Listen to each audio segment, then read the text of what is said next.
안녕하세요. 청년부 김동혁 형제입니다. 그리스도인이 세상을 살아가는 데 있어 가장 중요한 소명 중에 하나가 복음을 전하는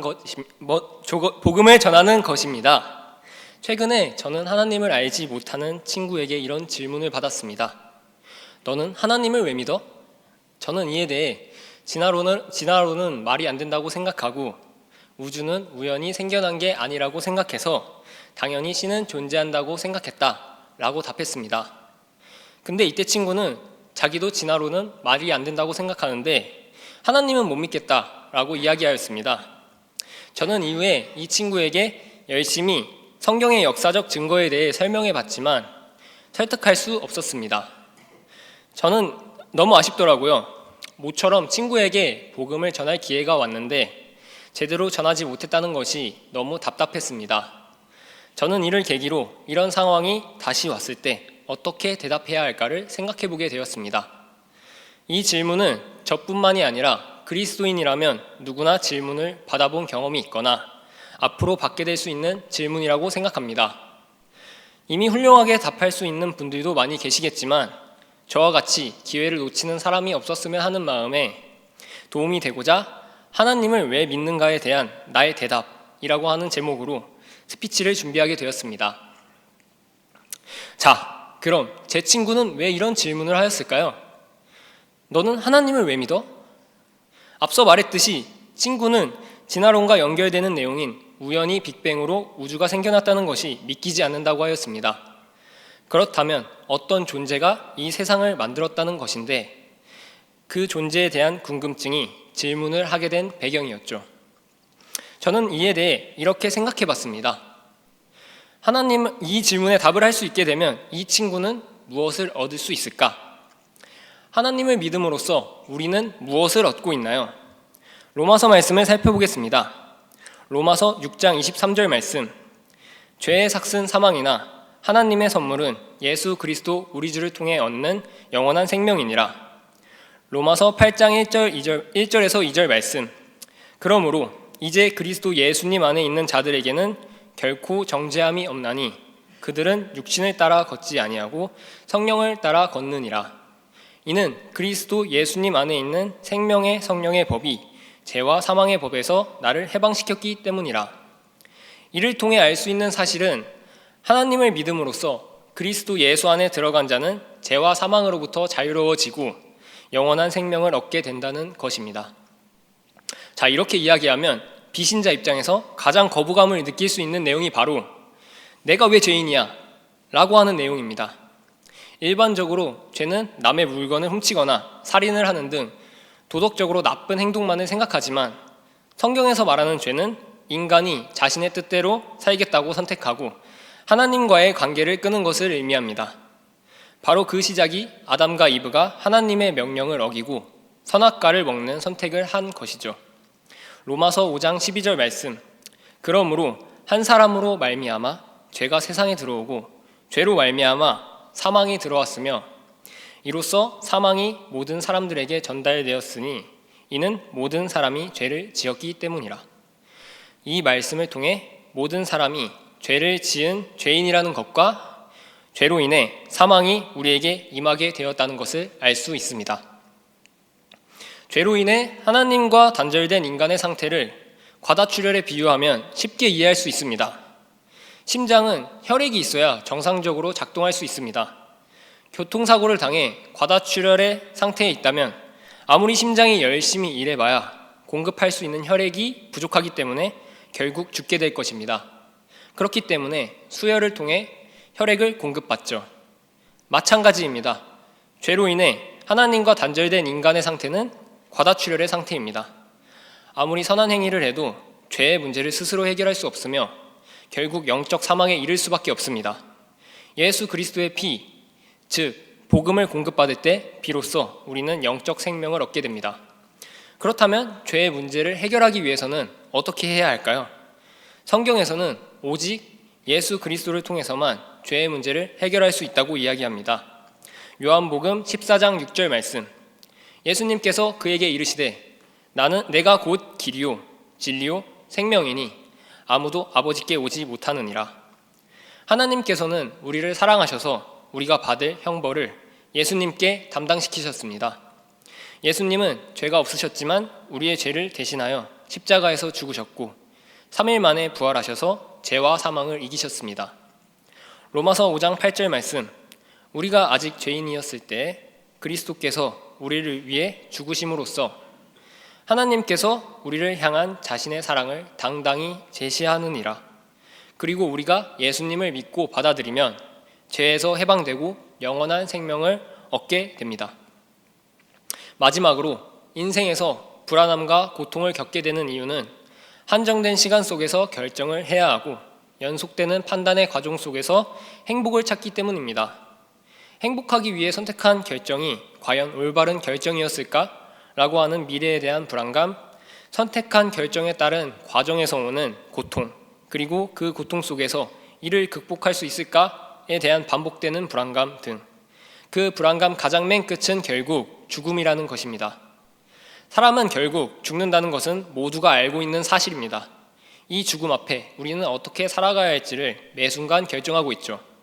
하지만 우리 그리스도인들은 이 죽음으로부터 자유로워짐으로써 결정과 판단에 있어 세상 사람들과 확연히 다른 우위를 갖게 됩니다. 장기를 두는 것에 비유하자면 우리는 항상 외통수를 두시는 하나님의 장기말이 되는 것이기 때문이죠. 우리가 전진을 한다면 전진을 하는 대로 승리하고, 후퇴를 한다면 후퇴를 하는 대로 승리하고, 우리가 죽더라도 죽는 대로 결국 승리하게 됩니다. 세상에서의 시간은 한정되어 있을지라도 우리의 시간은 이 세상에서 끝이 아니기에 우리가 무엇에 집중해야 할지 하나님께서 말씀하시는 기준 안에서 지혜로운 판단을 내리고 이 판단에 불안해하지 않을 수 있게 됩니다. 요한복음 14장 27절 말씀, 내가 너희에게 화평을 남기노니 곧 내 화평을 너희에게 주노라. 내가 그것을 너희에게 주는 것은 세상이 주는 방식과 같지 아니하니 너희는 마음에 근심하지도 말고 두려워하지도 말라. 우리는 결국 그리스도 안에서 판단하여 결정한 삶을 누리며 근심과 걱정으로부터 평안할 수 있습니다. 자, 처음으로 돌아가서 다시 질문해 보겠습니다. 우리는 하나님을 믿음으로써 무엇을 얻고 있나요? 인간의 근본적인 문제인 죄를 예수 그리스도의 피로 해결함으로써 첫째로는 이 땅에서 죽고 난 뒤 하나님 나라에서 누리는 영원한 생명을 얻게 되었고, 둘째로는 죽음으로부터 자유로워짐으로써 이 땅에서의 평안을 누릴 수 있게 되었습니다. 이번 스피치를 통해 저는 하나님을 믿으면 무엇을 얻게 되는지에 대해 이야기함으로써 복음을 전하는 방식을 생각해 볼 수 있었습니다. 또한 이를 지체들과 나누며 영적으로도 성장할 수 있었습니다. 여러분들도 이번 계기를 통해 각자의 복음 전달 방식을 생각해 보고 예수님의 피가 우리를 살렸듯이 이 생명을 세상에 흘려보내는 사명을 감당하는 그리스도의 심장이 되길 소망합니다. 감사합니다.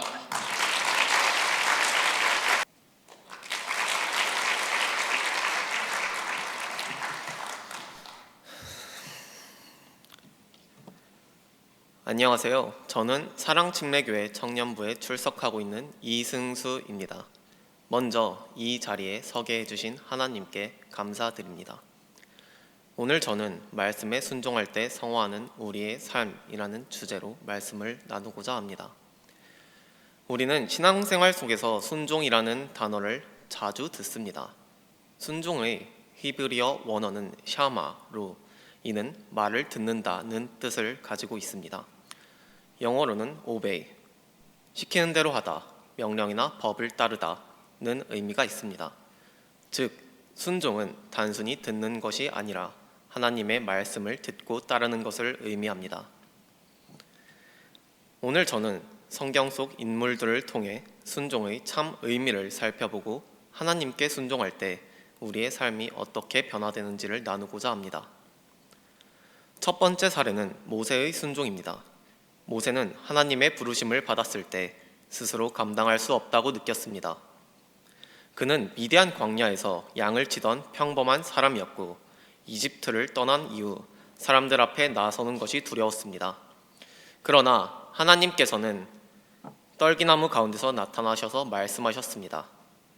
출애굽기 3장 10절 말씀, 그러므로 이제 오라, 내가 너를 파라오에게 보내리니.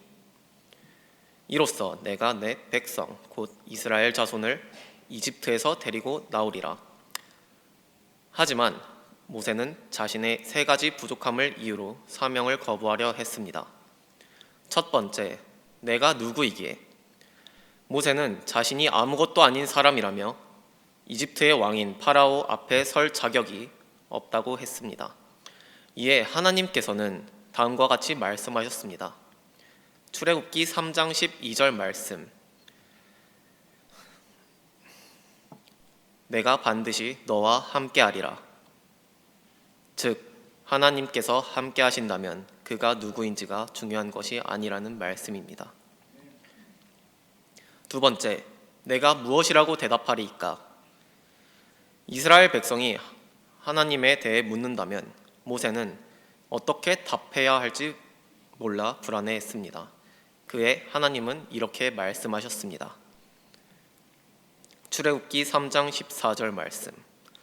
나는 곧 스스로 있는 자니라. 이는 하나님이 스스로 존재하시며 절대적인 분임을 나타내는 강력한 선언입니다. 세 번째, 나는 말을 잘 하지 못합니다.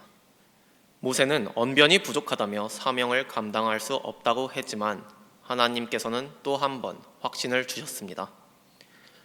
출애굽기 4장 12절 말씀. 내가 내 입과 함께하여 내가 말할 것을 내게 가르치리라. 이 말씀과 함께 그의 형 아론을 돕는 자로 세워주셨습니다.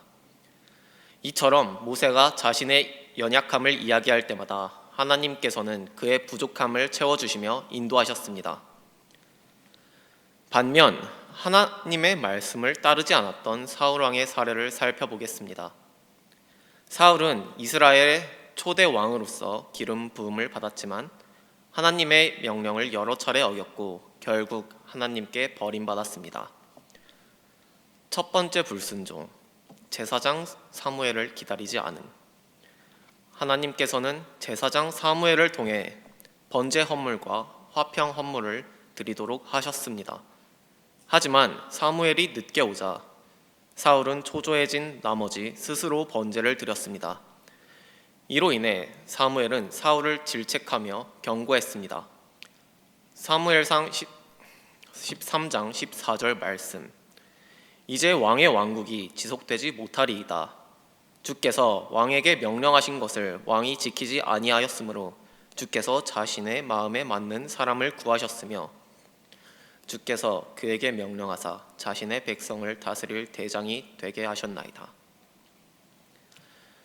두 번째 불순종, 아말렉을 완전히 멸망시키라는 명령을 어김. 하나님께서는 아말렉을 완전히 멸하라고 명령하셨지만 사울은 왕 아각을 살리고 좋은 가축과 전리품을 남겨두었습니다. 이에 사무엘은 사울에게 강하게 말했습니다. 사무엘상 15장 22절 23절 말씀. 순종하는 것이 희생 헌물보다 낫고 귀를 기울이는 것이 숫 양의 기름보다 나으니 거역하는 것은 마술죄와 같고 완고한 것은 불법과 우상 숭배와 같나이다.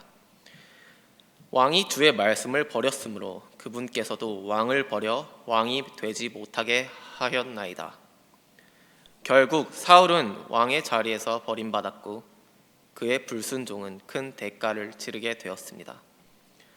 이 사례를 통해 우리는 하나님께서 원하시는 것은 단순한 제사가 아니라 온전한 순종과 믿음이라는 것을 알 수 있습니다. 이제 저의 이야기를 나누고자 합니다. 제 군복무 기간 중에 저희 가족은 사랑침례교회로 출석을 하게 되었고 저를 제외한 가족들은 같은 날 침례를 받았습니다. 어머니께서는 교회 출석과 동시에 침례받을 것을 권하셨고 아버지께서는 너의 구원 문제이니 자기 자신이 받고 싶을 때 받으라고 하셨습니다. 저는 구원의 확신은 있었지만 침례를 받는 것에 대한 고민이 있었습니다. 그 이유는 침례를 받으면 구원받은 자로서 예수님의 향기가 배어 나와야 하는데 인격적으로 성숙하지 못한 제 모습이 도리어 타인에게 예수님의 영광을 가리는 것은 아닐까 걱정되었기 때문입니다. 이러한 걱정은 2024년까지도 이어지고 있었고, 이 중에 깨닫게 된 말씀과 가르침으로 인해 침례받을 것을 결단하게 되었습니다. 마태복음 28장 19절, 20절 말씀. 그러므로 너희는 가서 모든 민족들을 가르치고 아버지와 아들과 성령의 이름으로 그들에게 침례를 주며 내가 너희에게 명령한 모든 것을 그들에게 가르쳐 지키게 하라. 저는 하나님께서는 구원받은 자들이 침례를 통해 신앙을 고백할 것을 명령하셨다는 것을 이 말씀을 통해 깨닫게 되었습니다. 또한 주의 만찬과 침례를 정기적으로 가르치시는 목사님의 가르침에 순종하기로 결심했고 2024년 11월 24일 저는 드디어 침례를 받게 되었습니다. 예수 그리스도가 나의 유일한 구원자 되심을 하나님과 교회 성도분들 앞에서 고백하니 너무나 감격스럽고 영광스러운 순간이었습니다. 그리고 하나님께 순종하겠다고 결단하고 공개적으로 선포하니 마음가짐도 달라질 수 있었습니다.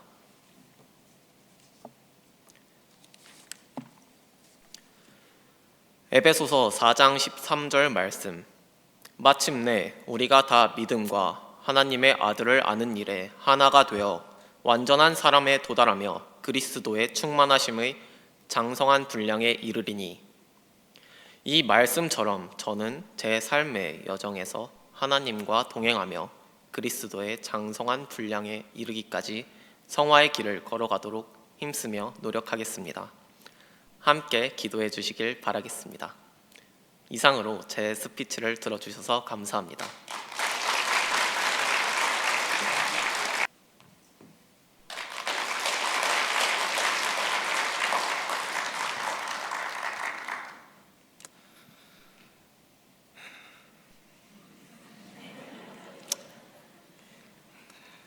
안녕하십니까. 서울 노원구에서 출석하고 있는 청년 권순호 형제입니다.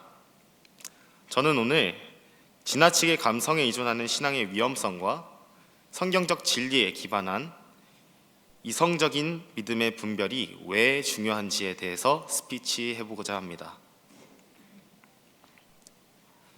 먼저 몇 가지 저의 신앙 경험들과 최근 있었던 이탈리아 여행을 통해서 보게 된 감성에 의존하는 신앙생활의 예들과 그에 파생되는 감성적인 믿음의 문제점 3가지, 그리고 그에 대한 성경적 근거에 대해서 설명드리도록 하겠습니다.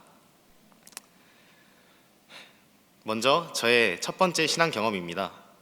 저는 중학교 시절 지저스 암미라고 하는 청소년 수련회에 참석한 적이 있습니다. 전국의 크리스천 청소년들을 대상으로 올바른 기독교적 가치관을 심어주는 것을 목적으로 하는 이 수련회는 상당히 큰 규모의 수련회였습니다. 수련회 기간 내내 휴대폰도 반납하고 세상과 단절된 상태에서 하나님께 집중하여 동성애가 얼마나 잘못되었고 위험한 것인지, 북한이 얼마나 어렵고 기도가 필요한지, 예수님의 사랑이 얼마나 크고 놀라운지, 그리고 하나님을 믿는다는 것이 결코 쉽지만은 않다는 길이라는 것을 배우는 정말 중요한 시간이었습니다. 그럼에도 불구하고 찬양과 기도 시간에는 기성교회들과 마찬가지로 일렉트릭 기타와 드럼, 그리고 베이스 기타의 꽝꽝 울려대는 소리와 거의 콘서트장을 방불케 하는 분위기는 학생들의 감성을 극단적으로 자극하였고, 그 자리에서 큰 소리로 기도하지 않고는 버틸 수 없도록 만드는 일종의 강요를 받는 시간이었습니다. 다음 경험은 조금 더 강도가 세집니다. 제 두 번째 경험은 제가 순복음교회에 다닐 때의 이야기입니다. 제 가족들과 함께 사랑침례교회에 출석하기 전까지 저는 10년 넘게 순복음교회에 출석했었습니다. 그 교회에서는 사랑침례교회에서는 하지 않는 많은 것들을 하고 있었습니다. 먼저 설교는 성경 본문의 의미를 깊이 강의하기보다는 감동적인 예화와 개인적인 영적 체험을 통해 청중들의 감성을 자극하는 방식의 설교였습니다. 어린 나이였던 당시에도 저건 조금 끼워 맞추는 게 아닌가 하는 그런 생각이 들었던 기억이 납니다. 또 성도들이 만나면 평범하게 안녕하세요 이렇게 인사하는 것이 아니라 할렐루야 하고 이렇게 인사하는 것이 상식이었습니다.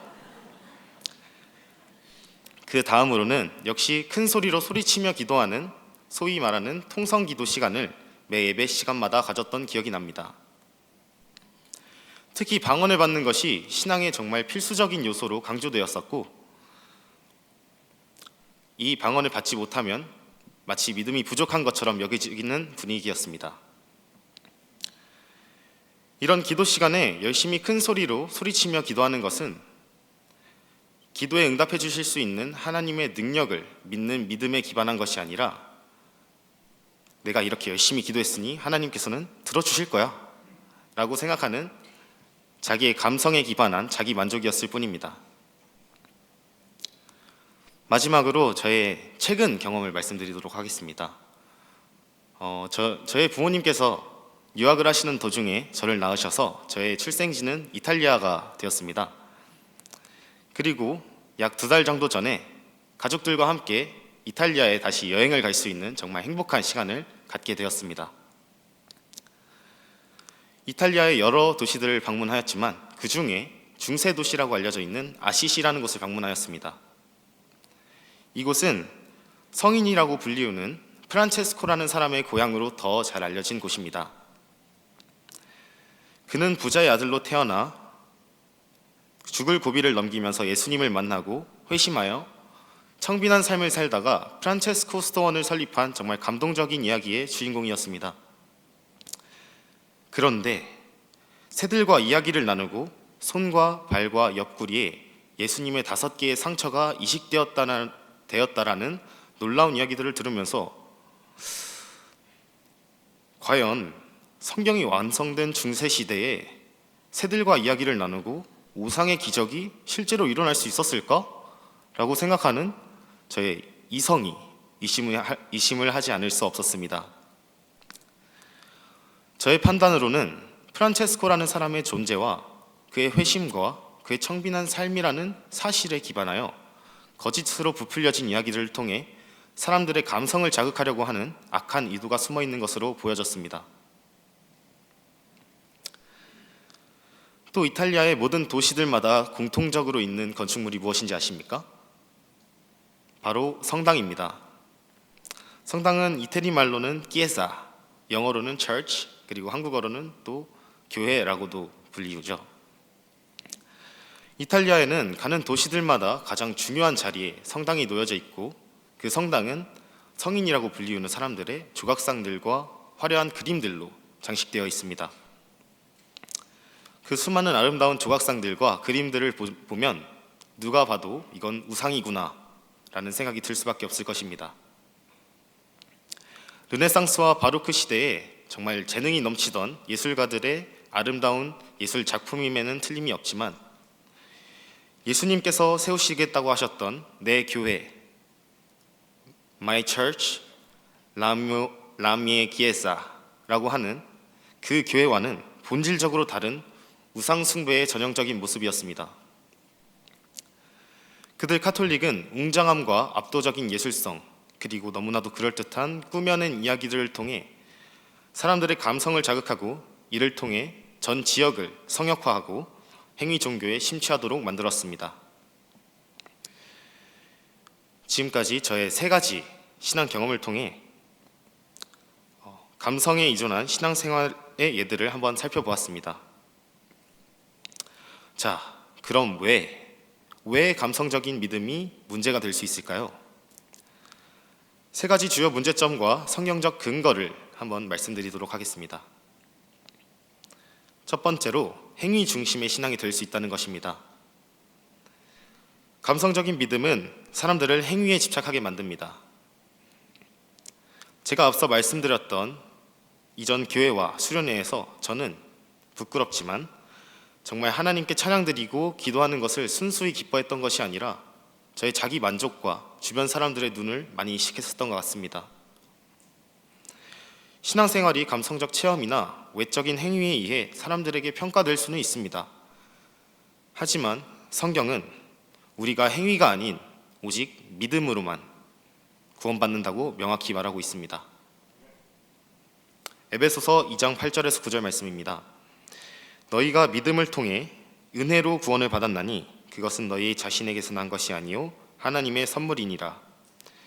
행위에서 난 것이 아니니 이것은 아무도 자랑하지 못하게 하려 함이라. 로마서 10장 2절에서 3절 말씀입니다. 내가 그들에 대해 증언하노니 그들이 하나님께 대한 열심은 있으나 지식에 따른 것이 아니니라. 그들이 하나님의 일을 알지 못하여 자기 자신의 일을 세우려고 다니면서 하나님에 의해 복종하지 아니하였느니라. 이처럼 감성적인 신앙은 종종 열심만 앞서게 되어 지식은 없는 상태에서 열심만 앞서게 되어 하나님이 아닌 자기 일을 세우려는 방향으로 갈 수 있습니다. 두 번째로 질서를 잃을 수 있다는 것입니다. 감성적인 신앙은 무질서를 초래할 수 있습니다. 저의 경험 중 청소년 수련회와 이전 교회에서의 했었던 찬양과 기도 시간은 사람들을 방방 뛰게 만들었었고 꽝꽝 울려대는 시끄러운 악기 소리들로 가득한 무질서한 모습을 잘 보여주었습니다. 하지만 하나님께서는 질서의 하나님이시며 신앙은 품위 있고 질서 있게 유지되어야 합니다. 고린도전서 14장 33절과 40절 말씀입니다. 성도들의 모든 교회에서처럼 하나님은 혼란의 창시자가 아니요 화평의 창시자시니라. 모든 것을 품위 있고 질서 있게 할지니라. 출애굽기 32장 25절 말씀입니다. 이 말씀은 이스라엘 백성들이 금송아지 우상 숭배를 했었던 그 시절의 이야기입니다. 모세가 보니 백성이 벌거벗었더라. 아론이 그들로 하여금 벌거벗게 하여 그들의 원수들 가운데서 수치거리가 되게 하였더라. 이스라엘 백성이 감성에 휩쓸려 우상 숭배를 하던 방종한 모습은 감성적인 신앙이 무질서를 초래할 수 있음을 경고하고 있습니다. 마지막 셋째, 우상 숭배로 이어질 위험이 큽니다. 감성적인 신앙은 음악, 예술, 감동적인 이야기 등의 감각적인 요소에 집중하게 만들어 결국 우상 숭배로 이어질 위험이 있습니다. 출애굽기 20장 4절부터 5절 말씀입니다. 너는 너를 위하여 어떤 새긴 형상도 만들지 말고 또 위로 하늘에 있는 것이나 아래로 땅에 있는 것이나 땅 아래 물속에 있는 것에 어떤 모습이든지 만들지 말며 그것들에게 절하지 말고 그것들을 섬기지 말라. 로마서 1장 22절부터 23절. 그들은 스스로 지혜롭다고 선언하나 어리석은 자가 되어 썩지 아니할 하나님의 영광을 썩을 사람이나 새나 네 발 달린 짐승이나 기어다니는 것들과 같은 형상으로 바꾸었느니라. 카톨릭이 예술적 요소와 감성적인 신앙을 이용해 사람들을 행위 중심의 종교로 이끌듯이 감성적인 신앙은 신앙의 본질을 흐리고 하나님보다는 외적인 요소에 집중하게 만들어 결국 우상 숭배로 이어질 위험이 큽니다. 결론의 말씀드리겠습니다. 저는 사랑침례교회에서 사실에 기반한 성경에 근거한 신앙이 무엇인지 예수님께서 세우시겠다고 하셨던 예수님의 내 교회, 즉 신약교회가 무엇인지 잘 알게 되었습니다. 이것을 몰랐던 저의 과거와 이것을 모르고 있는 행위 종교의 실제 모습도 짧은 인생이지만 직접 경험과 보고들은 간접 경험을 통해 확실히 비교된다는 것을 알게 되었습니다. 또한 이것을 분별할 수 있는 근거는 어떤 유명한 사람의 말이나 생각이 아닌 오직 하나님의 성경 말씀에 근거해야 한다는 것을 절실히 깨달았습니다. 앞으로도 행위 종교에 빠져 감성적 자기 만족에 빠져 있는 사람이나 제 주변에 있는 예수님을 모르고 우상 숭배에 빠져 있는 사람들에게 사실과 양심 그리고 이성에 호소할 수 있는 바른 복음을 전하는 크리스천으로서 살아가고자 합니다. 지금까지 제 스피치를 들어주셔서 감사합니다.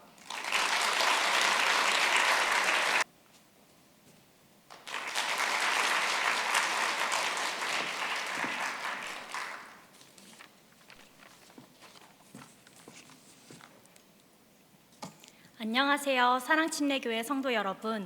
저는 청년부 우소원 자매입니다. 저는 2017년도부터 사랑침례교회에 출석하고 있으며 지금은 충남 당진에서 언니와 함께 오고 있습니다. 감사하게도 하나님의 보호하심 속에서 모태신앙으로 자랄 수 있었고 이 교회를 통해 구원의 영원한 안전보장과 올바른 교리 그리고 그리스도인의 바른 가치관을 배울 수 있었습니다. 이 자리를 빌려 우리 교회를 알게 하시고 제게 많은 은혜를 허락하신 하나님께 진심으로 감사드립니다. 네. 감사합니다. 네. 성도 여러분, 저는 완벽주의 성향이 있습니다. 완벽주의란 자신을 향해 높은 기준을 설정하여 보다 높은 성취감을 얻고자 하는 것입니다.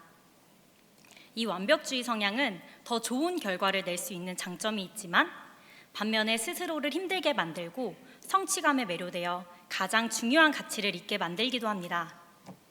학생일 때는 크게 드러나지 않았던 제 완벽주의 성향이 첫 사회생활을 시작하며 제게 어려움을 주기도 했습니다.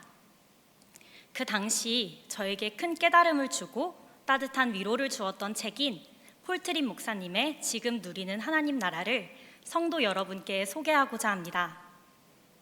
나에게 가장 좋은 것을 주시는 하나님을 신뢰하자 라는 제목으로 이야기해 보겠습니다.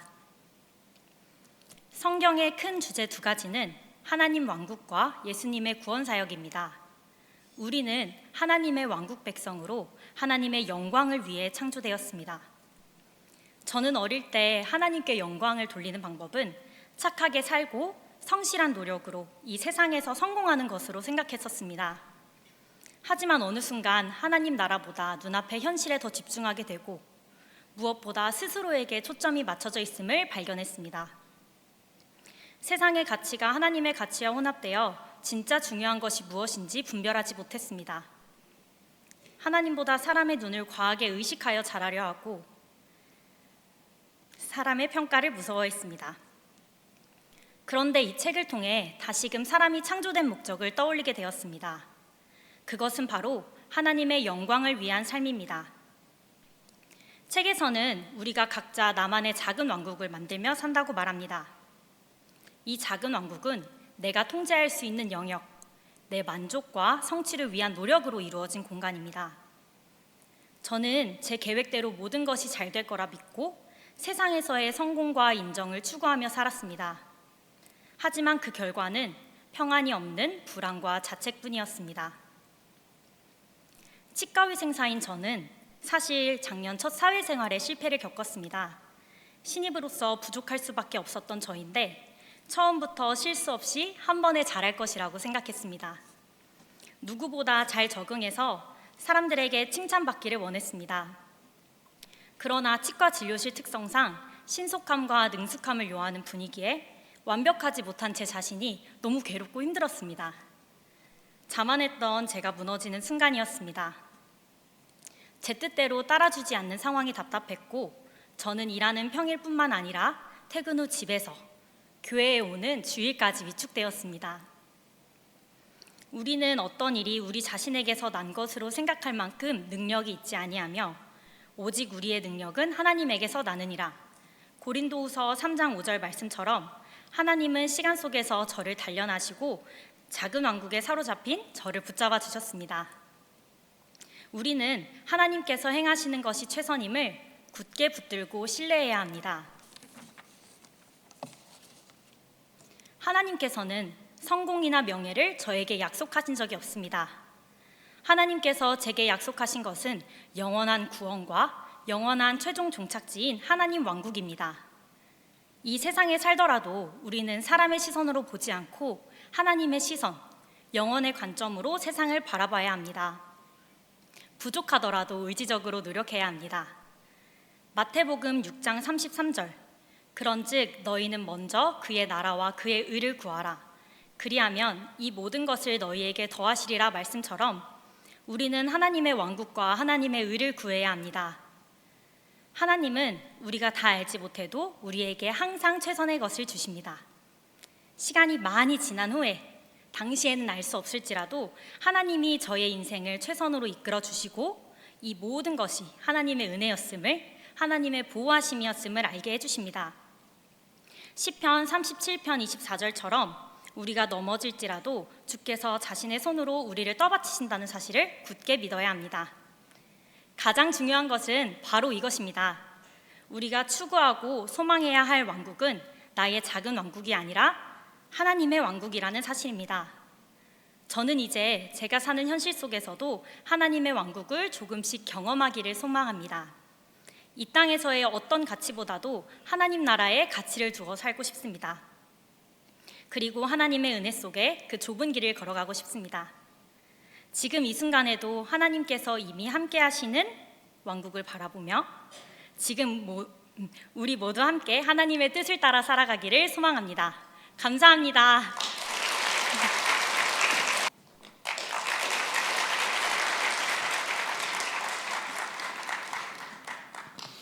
예, 안녕하십니까.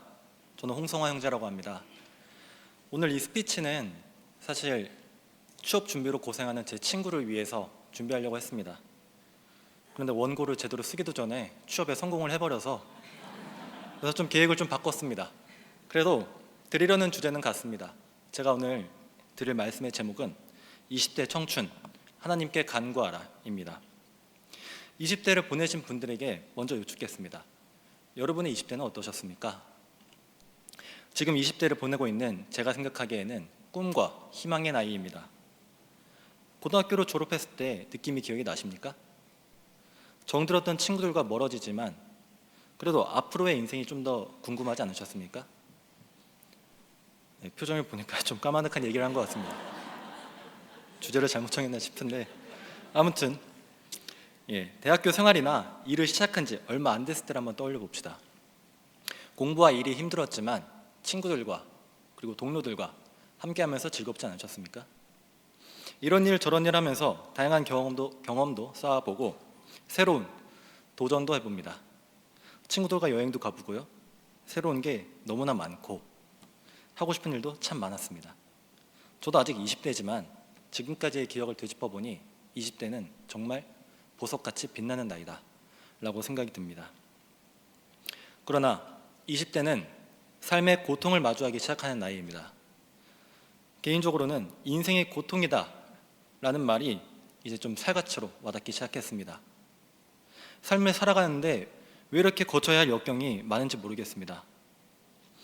사랑, 취업, 시험, 인간관계에서 실패하고 얼마나 능력 없는 사람인지 깨닫습니다. 정말 내 생각대로 안 되는 일이 너무나 많습니다. 20대가 돼서야 제대로 된 실패를 겪고 본인의 주제를 알게 됩니다. 그리고 무엇보다 고통인 것은 이 악하고 가혹한 사회를 마주하는 것입니다. 이 사회가 얼마나 많은 돈을 요구합니까? 목표와 꿈을 이루는 데에도 돈이 참 많이 드는데 지금 나의 당장 이 생활을 유지하는 데만 해도 많은 돈이 들지 않습니까? 요즘 뉴스를 보면 결혼을 하기 위해서 갖춰야 할 기준이 너무 높아서 결혼을 이제 포기하는 청년들도 많아졌습니다. 그리고 이 사회에 퍼진 도덕관념이 청년들의 정신을 망가뜨립니다. 부조리, 야만적인 전통, 술, 담배 강요, SNS 문화가 이제 출발하는 청년들의 정신을 망가뜨리고 나약하게 만듭니다. 요즘은 더더욱 이상한 사상들이 사회에 많이 퍼졌습니다. 페미니즘, 동성애, LGBT, 포스트 모더니즘, 쾌락주의 이런 사상들이 청년들의 정신뿐만 아니라 육체도 망가뜨리고 있습니다. 그 결과 해가 지날수록 우울증, 조울증, 불안장애 같은 정신질환을 앓는 청년들이 많아졌고 자살률도 많이 높아졌습니다. 저도 이런 20대를 보내오면서 기쁜 순간과 힘든 순간이 있었습니다. 대학교 친구들과 여행도 가보고 그런 대회도 준비했던 추억이 아직도 생생합니다. 그러나 시험도 떨어져 보고 사고도 쳐보고 싸워보기도 하면서 힘들었던 기억이 있습니다. 특히 이제 군대 가서는 참 많이 힘들었습니다. 언제는 한번 화장실 청소를 하다가 변기 한 칸에 들어가서 간절하게 기도했습니다. 하나님, 제발 여기서 저를 꺼내달라고, 제발 살려달라고 그렇게 기도를 했습니다. 성경에서도 20대에 이와 같은 기쁨과 고통을 겪고 간절하게 기도하는 사람이 있습니다. 바로 다윗입니다.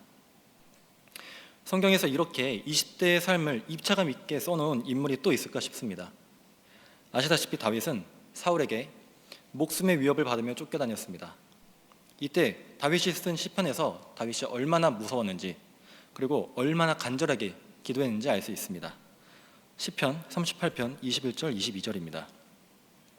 오 주여 나를 버리지 마소서. 오 나의 하나님이여 나를 멀리하지 마소서. 오 주 나의 구원이시여 속히 나를 도우소서. 이 구절들뿐만 아니라 시편의 많은 부분에서 정말 처절하고 간절하게 살려달라고 기도합니다. 이제 겨우 20대인데 이스라엘의 왕에게 쫓기니 얼마나 무섭겠습니까? 그렇게 쫓기기 전까지 다윗에게는 좋은 일들이 정말 많았습니다. 사무엘에게 기름 부음을 받고 사울에게 호의를 입고 골리앗을 죽이고 명예를 얻었습니다. 왕의 사위도 되었고 왕의 아들과 둘도 없는 친구도 되었습니다. 이대로라면 아무런 어려움 없이 왕이 될 수 있었습니다. 제가 말했다시피 꿈과 희망으로 가득 찬 20대였을 겁니다. 그러나 큰 고난이 시작되었습니다. 사울에게 질투를 샀고 목숨의 위협을 받아 자기가 가진 모든 것을 다 놓고 떠났습니다. 골리앗의 출신인 가드에 가서 그곳 왕 앞에서 미친 척을 해서 목숨을 겨우 보존했습니다. 자신이 쌓아올린 명예는 온데간데 없고 자신의 인격을 팔아가며 도망만 다니기 바쁜 처지가 되었습니다. 한 국가의 왕이 되기 직전에 한 국가에서 가장 어려운 처지에 빠진 사람이 되었습니다. 20대가 되어 처음 겪는 고통에 눈앞이 까마득했을 겁니다. 이런 큰 고통이 있는 줄 몰랐을 겁니다. 시편 6편 3절에서 다윗은 이렇게 얘기합니다. 내 혼도 몹시 괴로워하나이다. 그러나 오 주여 어느 때까지니이까. 다윗은 기름 부음을 받고 왕이 될 자로 예정되어 있었습니다. 그럼에도 고통에 허덕이며 빨리 나를 구원해달라고 기도를 하였습니다. 하나님이 자신을 버린 줄 알고 이렇게도 얘기합니다. 시편 1절입니다. 오 주여 어찌하여 멀리서 계시나이까. 어찌하여 고난의 때에 숨으시나이까. 그러나 하나님께서는 그 순간에도 다 알고 계셨습니다. 그리고 다윗이 얼마나 고통 중에 있는지 다 알고 계십니다. 시편 139편 1절에서 3절입니다. 오 주여 주께서 나를 살피시고 나를 아셨나이다. 주께서 나의 앉고 일어서는 것을 아시고 멀리서도 내 생각을 이해하시며 나의 행로와 나의 눕는 것을 둘러싸심으로 나의 모든 길을 익히 아시니. 하나님께서는 우리가 먹고 마시고 무슨 생각을 하는지 어떤 어려움 중에 있는지 다 알고 계십니다. 그뿐만이 아닙니다. 하나님께서는 직접 사람의 몸을 입고 사람이 당할 수 있는 모든 시험을 당하셔서 우리의 모든 고통에 대해서 너무나 잘 알고 계십니다.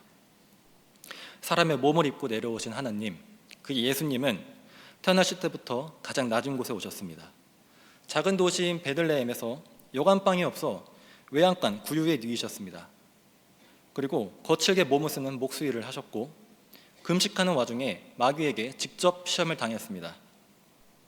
공생애를 하시면서도 모욕과 핍박을 당하시고 가장 가깝게 지내던 제자들 중 한 명에게 배신을 당했습니다. 배신을 당한 그 날에는 다른 제자들도 모두 다 떠나가고 심지어 베드로는 예수님을 모른다며 3번이나 부인했습니다. 그리고는 모진 고문을 당하시고 마지막까지 모욕을 들으며 자신의 어머니가 보는 앞에서 십자가의 형벌을 받으셨습니다. 이렇게 예수님께서는 인간이 당할 수 있는 모든 정신적, 육체적 고통을 당하셨습니다. 심지어 예수님께서는 자신이 이렇게 되리란 걸 다 알고 계셨습니다. 그런 하나님께서 우리의 작은 고통 하나 모르시겠습니까? 멀리서도 우리의 생각을 다 아시며 우리가 겪는 고통이 얼마나 힘든 것인지 다 알고 계십니다. 다윗도 이 사실을 잘 알고 있었습니다. 그래서 약 10년의 도피 생활 동안 끊임없이 하나님께 간구하였습니다. 고통 중에 있는 자신을 돌보시고 자신을 해하려는 악의 무리를 없애달라고 기도하였습니다. 하나님에 대한 믿음을 저버리지 않고 끝까지 간구하였고 그 결과 어떻게 되었습니까? 사울이 죽고 결국엔 왕의 자리까지 올라갔습니다. 다윗이 이를 그대로 증언하였습니다. 시편 34편 4절과 6절입니다.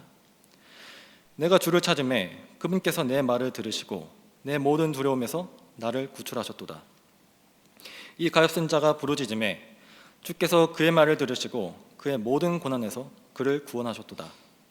시편 40편 1절과 2절. 내가 끈기 있게 주를 기다렸더니 그분께서 내게 귀를 기울이사 내 부르짖음을 들으셨도다. 그분께서 또한 무서운 구덩이와 진흙수렁에서 나를 끌어올리시고 내 발을 반석에 두사 나의 걸어다니는 것을 굳게 세우셨도다. 지금 고통 중에 있는 20대 청춘이라면 다윗의 20대를 기억해야 합니다. 처음 겪는 실패에 괴롭고 악한 사회와 악한 사상들이 우리의 정신을 망가뜨립니다. 그러나 20대 다윗의 고통을 살피신 그 하나님이 20대 우리의 고통도 살피십니다. 그리고 우리보다 더 힘든 상황 속에서도 다윗은 하나님께 끈기 있게 간구하였고 하나님께서는 다윗을 고통 중에서 구출하셨습니다. 우리도 끈기 있게 하나님께 간구해야 합니다. 하나님께서는 분명히 당신의 간구를 들으십니다. 마지막으로 권고의 말씀 드립니다. 하나님께서 고통 중에 우리를 구출하셨다면 반드시 감사와 찬양의 기도를 올리셔야 합니다. 평소에 주위 사람들에게도 습관적으로 감사하다고 하지 않습니까? 그렇다면 더더욱 하나님께는 감사와 찬양을 해야 되지 않겠습니까? 다윗은 가드의 왕 앞에서 미친 척을 하고 탈출한 이후에도 자존심 하나 상하지 않고 하나님께 감사와 찬양을 올렸습니다. 그리고 무엇보다 신약 시대의 성도들이라면 하나님께 더더욱 감사를 드려야 합니다. 예수님이 승천하시고 우리에게 주신 게 있습니다.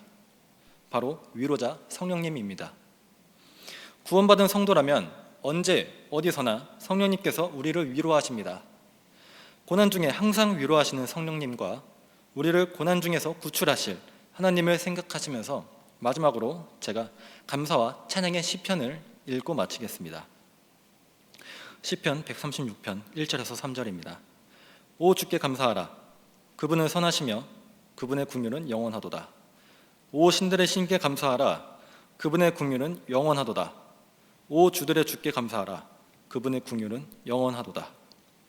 힘든 상황 속에 있는 저와 20대 그리고 모든 성도님들이 하나님께 간구하고 구출받길 바라겠습니다. 이상으로 스피치를 마치겠습니다.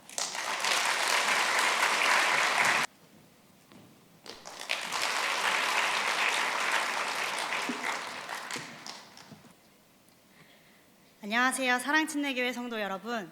사랑침례교회 청년부 우신의 자매입니다. 지금부터 우리의 죄성을 버리고 복음으로 돌아가자라는 제목으로 스피치를 시작하겠습니다. 저는 2017년부터 사랑침례교회에 출석하고 있습니다. 우리 교회는 다른 여느 교회들과 다른 여러 특징들이 있습니다. 제가 생각하는 가장 큰 우리 교회의 특징은 바로 숙제가 많다는 것입니다. 다들 공감하시나요? 성도들의 성장을 위해 목사님께서 매주 올려주시는 유튜브 강해들도 봐야 하고 예배 시간에 소개해 주시는 여러 책들도 읽어야 합니다. 저는 최근에 목사님께서 소개해 주신 숙제 사람은 어떻게 변화되는가라는 책을 인상 깊게 읽었습니다. 저의 짧은 삶을 돌이켜보면 어린 시절부터 교회를 다니며 기도, 구원, 교리와 같은 성경에 나오는 단어들에는 익숙하지만 20대의 치열한 삶을 살다 보니 성경의 가르침에 따라 변화된 삶을 살고 있는지는 의문이 들 때가 많았습니다. 감사하게도 우리 교회를 다니며 다른 교회의 또래 청년들보다 더 많은 신학적 지식을 배울 수 있었지만 반면에 저의 신앙 정체성은 복음보다는 남이 떠먹여준 지식에 더 많이 근거하고 있었습니다. 그래서였을까요? 저의 신앙은 미성숙했습니다. 신앙의 깊이를 지식으로 측정하려고 했고 복음을 전하기보다는 다른 사람의 믿음을 평가하기도 했습니다. 저의 미성숙한 신앙은 점차 성장하기보다는 정체된 상태에 가까워졌습니다. 이 책에서는 그런 상태를 영적 실명 상태라고 칭했습니다. 영적 실명 상태의 원인은 자기 속에 존재하는 죄성과 그 힘을 쉽게 간과하기 때문이라고 설명합니다. 저는 사랑침례교회에 와서 구원의 확신을 얻고 바른 성경을 읽고 바른 교리, 바른 믿음을 추구하며 열심히 신앙생활을 하다 보니 제가 변화된 것 같은 느낌이 들었습니다. 하지만 교회 밖에서 저의 모습을 보면 교회 다니는 티가 나지 않았습니다. 죄인의 모습이 저에게 나올 때면 외면하고 타협하기 바빴습니다. 저에게 있어 죄는 유일하게 축소시키고 싶었던 교리였을지도 모르겠습니다. 교리에 대한 지식이 있다고 해서 저의 신앙이 성숙해진 게 아니었습니다. 제가 킹제임스 성경을 읽는다고 해서, 제가 사랑침례 교회에 다닌다고 해서, 제가 주일학교 교사를 한다고 해서 죄를 이긴 것이 아니었습니다. 저는 그리스도의 긍휼하심이 날마다 필요한 죄인이었습니다. 구원을 받아 새 사람이 되었지만 이 세상을 살아가는 동안 육신을 입은 저는 여전히 제 인생의 주인이 되기를 원하고 너무 쉽게 올가매는 죄 앞에서 늘 지는 선택을 할 뿐이었습니다. 그리고 저도 모르게 죄와의 전쟁에서 백기를 들고 포기해버렸습니다. 로마서 3장 23절, 모든 사람이 죄를 지어 하나님의 영광에 이르지 못하더니, 죄의 영향력은 우리의 모든 생각과 말과 행동에 미쳐서 그리스도인이라는 우리의 정체성을 잊게 합니다. 하지만 이 책을 통해 복음의 기쁜 소식이 오직 죄인들을 위한 선물이라는 사실을 다시 깨닫게 합니다. 그 선물은 내가 죄인이라는 불편한 진실을 마주해야만 의미가 있었습니다. 그럼 어떻게 해야 사람은 변화될 수 있을까요? 그것은 바로 오직 복음으로 돌아가는 것입니다. 이 책에서 감명 깊게 읽은 구절을 소개해드리겠습니다. 복음의 좋은 소식은 우리 죄를 배경으로 할 때 가장 밝게 빛난다. 그러니 자신을 살피기를 두려워하지 말라. 기도하는 시간을 충분히 가지라. 그리스도와의 연합을 기억하고 끈기 있게 우리를 사랑하고 변화시키는 하나님의 약속을 기억하라. 이 일에 참여한다면 당신은 십자가의 좋은 소식을 경험할 준비가 된 것이다. 우리 마음이 하나님의 은혜로 가득 채워지려면 먼저 정직한 회개에 이르러야 합니다. 나의 죄를 인정하고 하나님의 영광에 대해 인식해야 합니다. 나의 죄들을 마주하고 그 결과들을 인정하는 일은 참으로 두렵고 자신을 낮춰야 하는 일입니다. 그러나 그것들을 부정하기보다는 예수님을 신뢰하고 용서와 변화에 대한 그분의 약속을 믿어야 합니다. 저는 이 책을 읽으며 저의 무거운 죄의 무게를 실감하며 눈물로 회개하였습니다. 그리고 갈라디아서 2장 20절 말씀을 깊게 묵상했습니다. 내가 그리스도와 함께 십자가에 못 박혀 있으나 그럼에도 불구하고 사노라. 그러나 내가 아니요 그리스도께서 내 안에 사시느니라. 나는 지금 내가 육체 안에서 사는 삶을 나를 사랑하사 나를 위해 자신을 주신 하나님의 아들의 믿음으로 사노라. 저는 예수님께서 십자가에 피 흘려 죽으심으로 다시 태어났습니다. 더 이상 죄의 지배를 받는 것이 아닌 예수님이 거하시는 성전이 된 것입니다. 때문에 저는 내주하시는 그리스도의 능력으로 거룩하게 살 수 있습니다. 이 사실을 깨달은 뒤로 저는 마음 깊은 곳에서 벌어지는 근본적인 싸움에서 승리하고 일상 속에서도 변화를 이루기 위해 끊임없이 노력하고 있습니다. 비록 쉽지 않겠지만 한때 정체된 것처럼 느껴졌던 저의 연약하고 미성숙한 신앙이 다시 앞으로 전진하기 시작한 것 같습니다. 또 감사한 것은 복음을 전하고 나누고 싶은 마음이 생겨났습니다. 앞으로 제 안에 함께 하시고 일하시는 그리스도의 능력으로 마음의 중심을 지키고 거룩한 행함을 실천하며 매일의 영적 전쟁에서 승리하기를 소망합니다. 지금까지 저의 스피치를 들어주셔서 감사합니다.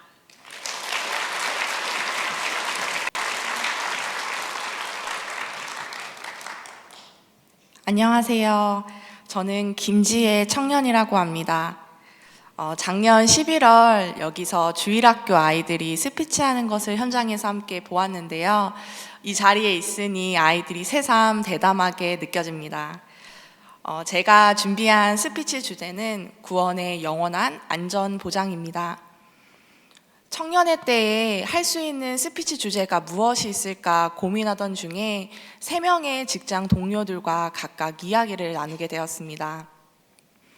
한 분은 하나님을 믿고 있고 또 청년부에서 열심히 임원 생활을 하며 하나님을 섬기고 있지만 구원을 받았는가에 대한 질문에 대해서는 명쾌하게 답변을 하지 못하는 청년이었습니다. 그리고 또 한 명은 하나님을 믿고 있는 어머님 밑에서 자랐고 미성년자일 때는 교회를 다녔지만 성인이 되어서는 교회를 나가지 않는다고 답변하는 청년이었습니다. 그리고 마지막 청년은 교회에 대해서는 긍정적으로 생각을 하고 있지만 교회를 왜 나가야 되는지에 대해서는 아직 답을 내리지 못해 교회를 나가지 않는다고 이야기하는 청년이었습니다. 이렇게 직장 동료들과의 대화를 통해서 예수님을 믿지 않는 그들에게 어떻게 예수 그리스도를 전할 수 있을까, 구원의 말씀을 전할 수 있을까 고민하게 되었고, 또 청년들 포함 비그리스도인들에게 진리의 말씀을 전해야 함을 깨닫는 시간이었습니다. 이를 위해서 구원에 관해 다시 공부하는 시간이었습니다. 성경에서는 구원을 어떻게 이야기하고 있을까요? 성경은 구원에 관해 명확하게 이야기하고 있습니다. 요한복음과 히브리서의 구절을 통해서 구원의 영원한 안전보장을 이야기해 보려고 합니다. 먼저 요한복음의 구절을 살펴보겠습니다. 요한복음 3장 14절에서 16절의 말씀입니다. 모세가 광야에서 뱀을 든 것 같이 그렇게 사람의 아들도 반드시 들려야 하리니 이것은 누구든지 그를 믿는 자는 멸망하지 아니하고 영원한 생명을 얻게 하려 함이니라. 하나님께서 세상을 이처럼 사랑하사 자신의 독생자를 주셨으니 이것은 누구든지 그를 믿는 자는 멸망하지 아니하고 영존하는 생명을 얻게 하려 하심이라. 이렇게 15절은 영원한 생명, 그리고 16절은 영존하는 생명이라는 것을 통해 하나님께서는 구원에 관해 이야기하고 계십니다. 예수님을 믿는다는 것은 예수님의 마음을 소유하는 것입니다. 예수님의 생명은 영원한 생명이자 영존하는 생명입니다. 두 번째, 요한복음 5장 24절의 말씀입니다. 진실로 진실로 내가 너희에게 이르노니 내 말을 듣고 나를 보내신 분을 믿는 자는 영존하는 생명이 있고 정죄에 이르지 아니할 것이며 사망에서 생명으로 옮겨졌느니라. 진실로를 2번이나 써 강조하면서 사망에서 생명으로 이미 옮겨졌다라고 이야기하고 있습니다. 세 번째, 요한복음 10장 28절과 29절의 말씀입니다. 내가 그들에게 영원한 생명을 주노니 그들이 결코 멸망하지 않을 것이요 또 아무도 내 손에서 빼앗지 못하느니라. 하나님 안에 들어오면 결코 멸망하지 않고 그리고 그 누구도 하나님의 손에서 빼앗지 못한다는 뜻입니다. 그것이 나 자신이어도 빼앗지 못한다고 이야기합니다. 히브리서는 구원에 관해 어떻게 이야기하고 있을까요? 먼저 히브리서의 전체적인 이야기는 실질적으로 구원이 영원토록 보장된다는 내용입니다. 첫 번째, 히브리서 5장 8절과 9절의 말씀입니다. 그분께서 아들이실지라도 친히 고난받으신 일들로 말미암아 순종하기를 배우사 완전하게 되셨으므로 자기에게 순종하는 모든 자들에게 영원한 구원의 창시자가 되시고, 자기에게 순종하는 모든 자들은 누구를 의미할까요? 바로 믿는 자들을 뜻합니다. 우리 믿는 자들에게 영원한 구속의 창시자가, 구원의 창시자가 되셨다는 것입니다. 두 번째, 히브리서 9장 12절의 말씀입니다. 염소와 송아지의 피가 아니라 자기 피에 의거하여 한 번 거룩한 곳에 들어가사 우리를 위한 영원한 구속을 얻으셨느니라. 이 말씀에서는 영원한 구속을 얻으셨다라고 이야기합니다. 우리가 죄의 종이 되어서 팔린 존재가 되었는데 이를 구속하려면 희생 예물이 필요하고 그 희생 예물은 동물의 피가 아닌 예수님께서 자신의 피로 우리를 죄로부터 다시 찾아오셨고 영원토록 물으셨다는 것입니다.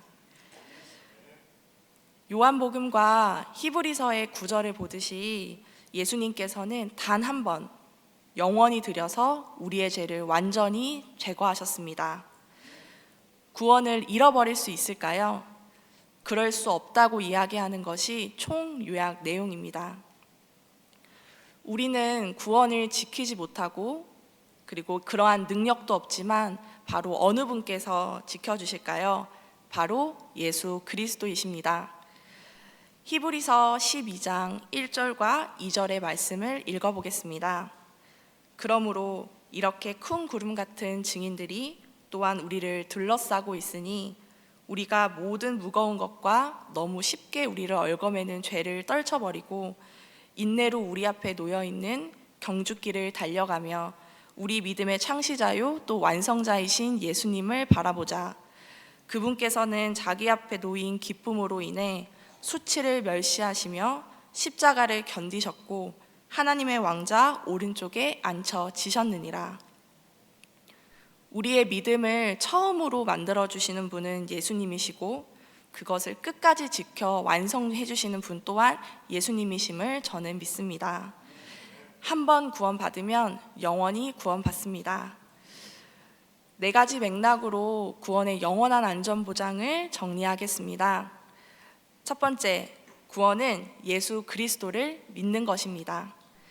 하나님이 계시다는 사실을 아는 것뿐만 아니라 하나님 예수님만이 나의 유일하신 구원자이십니다 라고 믿는 것만이 예수님을 믿는 것입니다.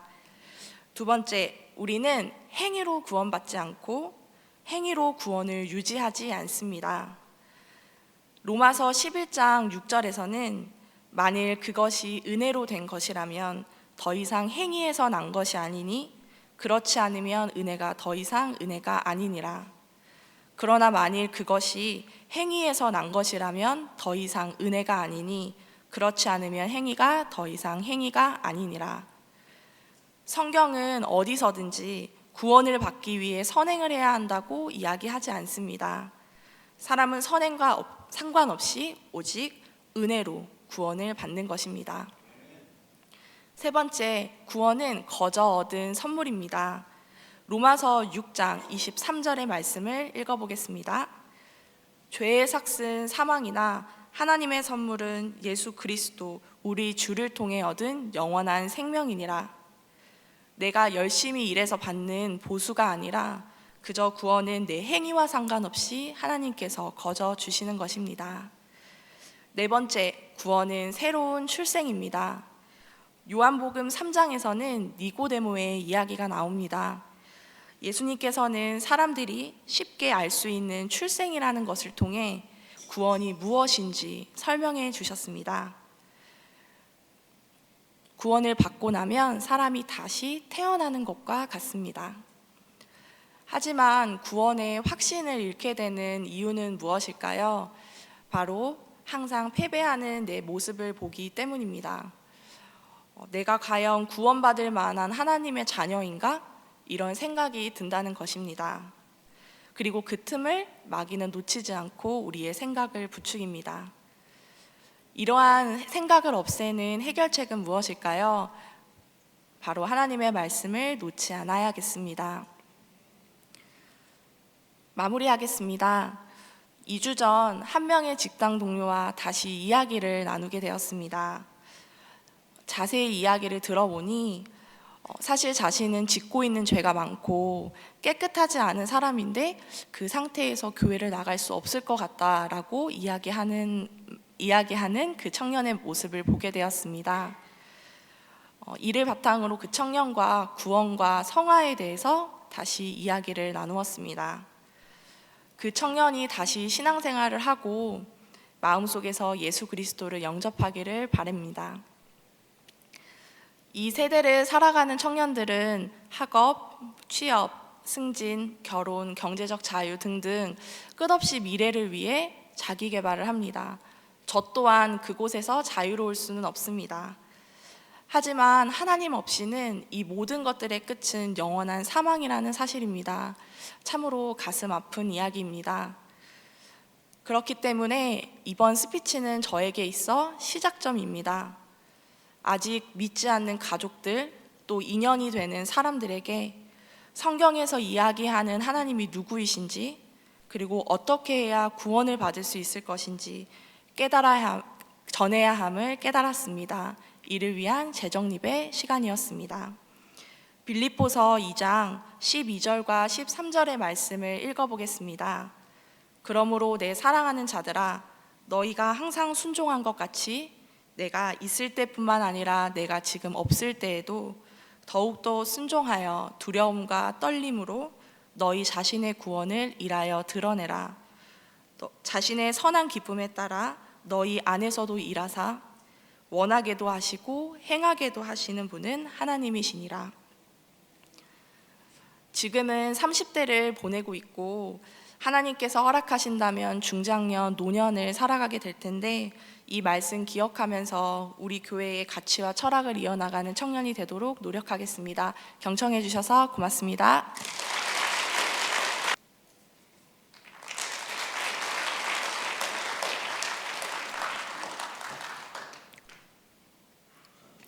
네, 주님 안에서 사랑하는 성도 여러분, 청년부 정방주 형제입니다.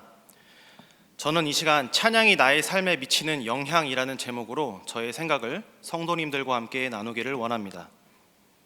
저는 감사하게도 어릴 적부터 교회를 잘 다닐 수 있는 환경에서 자랐습니다. 이름도 노아의 방주의 뜻으로 지음받고 어릴 적부터 전도사이셨던 그리고 목회자이셨던 아버지 아래에서 교회를 다니는데 아무런 제약이나 방해 없이 예배 드리는 것과 복음의 말씀을 듣는 것을 쉽게 접할 수 있는 환경에서 자랐습니다. 다만 복음을 받아들이기 매우 좋은 환경에 비해 저의 삶에서 하나님을 바르게 만나기까지는 시간이 꽤 오래 걸렸던 것 같습니다. 제 나이가 올해로 34인데요. 8년 전 사랑침례교회에 와서 바른 성경에 근거한 말씀과 교리들을 깨닫고 그때서야 예수 그리스도를 저의 하나밖에 없는 주인과 구원자로 믿고 받아들이게 되었으니 그동안 제 삶의 시간의 흐름을 보았을 때 아이러니도 이러한 아이러니가 없다고 생각을 했었던 때도 있었지만 지금 와서 생각해보면 이것 또한 모든 것을 아시는 전지전능하신 하나님의 때에 맞게 저에게 부어주시는 은혜라고 생각하고 있습니다. 저는 부모님을 통해 우리 교회를 올 수 있게 되었고 킹제임스 흠정역 성경과 목사님에 대해 그리고 우리 교회 신약교회를 추구하는 모습과 그에 맞는 예배에 대해서는 아무것도 모르는 상태로 왔었습니다. 그런 와중에도 매 주일마다 말씀을 꾸준히 듣고 교제 나눔을 통해서 예수 그리스도를 바르게 알게 되고 목사님의 설교 말씀도 어느 순간부터 귀가 열려 들리게 되고 주일에 예배드리고 말씀 받는 시간을 즐겁고 감사한 마음으로 생각하게 되었습니다. 한 번은 이제 금요 예배를 갔었을 때 목사님께서 성경 맥잡기 강해를 하는 시간이 있었고 그날 특별하게 구약시대의 역대 왕들에 대해 이야기를 해주시면서 이런 식으로 이제 왕정시대 도표를 주신 적이 있었습니다. 저는 그 시간에 들은 내용들이 너무 재밌었고 저는 그 시점부터 목사님의 여러 강해를 통해 도움받으며 자발적인 의지로 성경을 찾고 나름의 연구를 하다 보니 성경의 처음과 끝이 완벽하게 연결되어 있다는 것과 성경 말씀이 단 한 치의 오차와 오류가 없다는 것에 대해 확신을 갖게 되었습니다.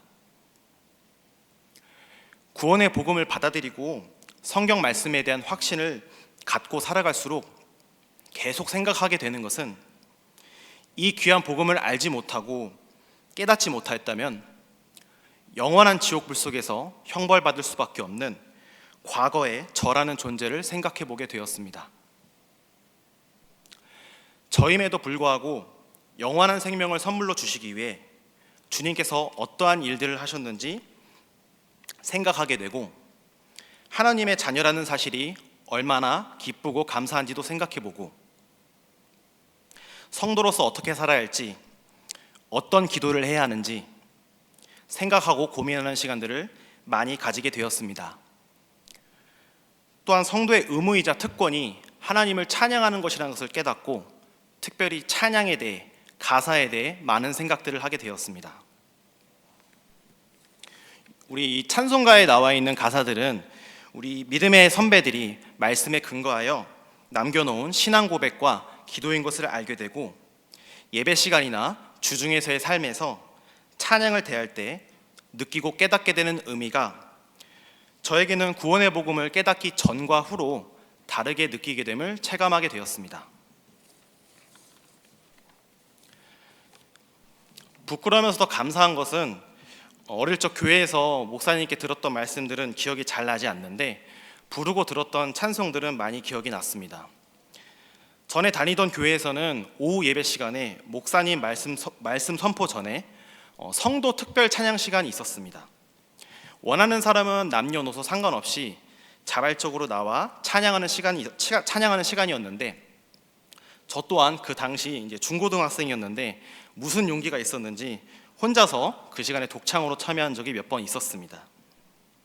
많은 모습들이 기억이 나지만 어느 한 집사님의 저 높은 곳을 향하여 이 찬송가를 찬양하시는 모습은 지금까지 생생한 기억으로 남아있고 아마 죽을 때까지 잊지 못할 거라 생각합니다.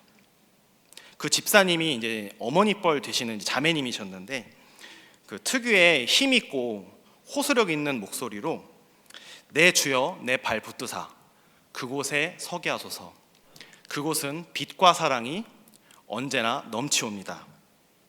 이 가사를 간절하게 찬양하시는 모습이 생생히 기억나는데, 지금 다시 생각해 보면 그 시간에 얼마나 애절하고 간절하게 하나님을 찾으셨는지, 어떠한 마음으로 찬양을 드리고 어떠한 마음으로 삶을 살아오셨을지 제가 완벽히 다 알 수는 없지만, 시간이 지나고 저도 나름 사회생활을 오랜 시간 경험해본 지금에 와서는 어느 정도 깨닫고 느끼는 부분이 있었다고 생각합니다. 이 외에도 아버지께서 매 주일마다 열정적으로 찬양 인도를 하시는 모습과 어머니께서 부르셨던 하늘 가는 밝은 길이, 어린 학생의 저를 아끼고 사랑해 주신 전도사님께서 부르셨던 나 속죄함을 받은 후, 이 외에도 예배 시간을 통해 불렀던 찬송가 가사들이 지금에 와서 다시 부르고 또 부를 때마다 저에게는 많은 깨달음과 매 순간 주님께서 부어주시는 은혜를 느끼고 있습니다. 이러한 찬양을 통해 저는 지난 삶을 돌아볼 수 있는 아주 중요한 시간이 있었습니다. 여러 사례들이 있지만 이번 시간을 통해 나누고 싶은 내용은 작년 10월 중에 예배 시간에 십자가를 질 수 있나라는 찬송가를 찬양을 드린 적이 있었습니다. 찬양을 드리는 도중 옛 과거의 모습이 떠오르게 되었는데요. 제가 앞서 말씀드린 이전 교회 특별 찬양 시간에서 이제 이 곡을 이제 저 혼자서 4절까지 이제 달달 외워서 찬양을 불렀던 기억이 떠올랐습니다. 하지만 저는 아무리 생각을 해봐도 그 당시에 제가 불렀던 찬양은 하나님께 드린 것이 아니었었다는 생각을 하게 되었습니다. 가사의 의미를 이해하지 못한 채 단순히 곡이 아름답고 좋아서 누군가에게 들려주고 싶어서 불렀었다는 생각이 들었습니다. 기억을 되살려 보니까 그때가 17살 때였고요. 지금 딱 17년 지난 시기입니다. 지금 가사의 핵심은 주님을 닮아가는 것, 그 안에는 특별히 세상을 살아가면서 말씀에 순종하고 주님께서 나를 위해 지신 십자가를 나도 지고 따라가는 내용이 핵심인데, 저의 지난 시간의 삶은 그 가사와는 너무나도 동떨어지고 오히려 반대되는 삶을 살았다는 사실을 주님께서 보여주시는 듯한 생각이 들었습니다.